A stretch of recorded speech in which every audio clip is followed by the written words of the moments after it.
મોરબી જિલ્લા જેલમાં આજે રક્ષાબંધન પર્વની ઉજવણી કરવામાં આવી હતી। ભાઈ બહેનના આ પવિત્ર તહેવારમાં કેદીઓ પણ બાકાત ન રહે અને તેમના પરિવાર સાથે મળી શકે તે માટે જિલ્લા તંત્ર દ્વારા આયોજન કરવામાં આવ્યું હતું। ત્યારે મોરબીની સબ જેલમાં અલગ અલગ ગુનાઓમાં સજા ભોગવતા કેદીઓને તેમની બહેનનો રાખડી બાંધી શકે તેવું આયોજન કરવામાં આવ્યું હતું। બહેનોએ જેલમાં સજા ભોગવતા તેમના ભાઈઓને રાખડી બાંધી હતી। આ ક્ષણે અનેક પ્રકારના ભાવુક દ્રશ્યો પણ સર્જાયા હતા।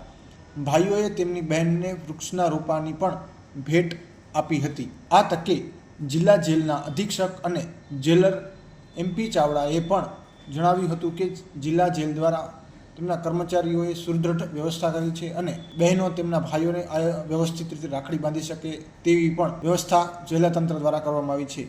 મારું નામ H.A. બાબરિયા, જેલર વર્ગ 2। જેલ વિભાગમાં રક્ષાબંધન પર્વ એક ઉમદા મહત્વ ધરાવે છે।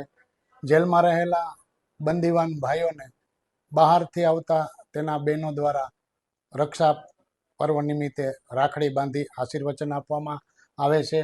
તેમજ જેલમાં રહેલી બહેનો માટે તેના બહારથી આવતા ભાઈઓ જેલમાં આવી શિસ્ત અને સલામતીને ધ્યાને રાખી પ્રોગ્રામ કરવામાં આવે છે, એને રાખડી બંધાવવામાં આવે છે, મોં મીઠું કરી। આ વખતે વર્ષ 2025માં અમારા મહેરબાન જેલોના વડા ડૉક્ટર KLN રાવ સાહેબને એક ઉમદા વિચાર આવેલ કે જેલમાં રહેલા બંદીવાન ભાઈઓને બેન રાખડી બાંધે તો બેનને ભાઈ શું આપે, જેલમાં તો પૈસા કે નાણું હોય નહીં।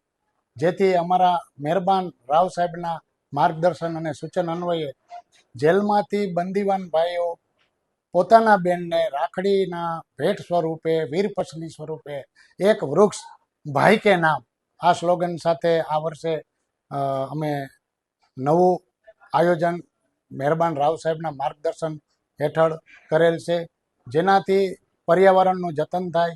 અહીંયા ફોરેસ્ટ વિભાગ ધરમપુર નર્સરીમાંથી ફોરેસ્ટર સાહેબે અમને વૃક્ષો પણ એટલા આપેલા છે અને દરેક બહેનોને શાંતિપૂર્ણ રીતે જેલની શિસ્ત અને સલામતીને બાદ ન આવે તે રીતે રક્ષાબંધન પર્વનું આયોજન કરી આજની તારીખમાં 283 બંદીવાન પુરુષો છે, ટોટલ 9 મહિલા સહિત। અને સમાજમાં એક જ સંદેશો છે કે પરિવારમાં બાળકોને, યુવાઓને આપણા સનાતન ધર્મ અને દરેક ધર્મ પોતપોતાના કોઈ ધર્મમાં કીધું નથી કે કોઈને લૂંટી લેવું, ચોરી કરવી, કોઈને હેરાન કરવા।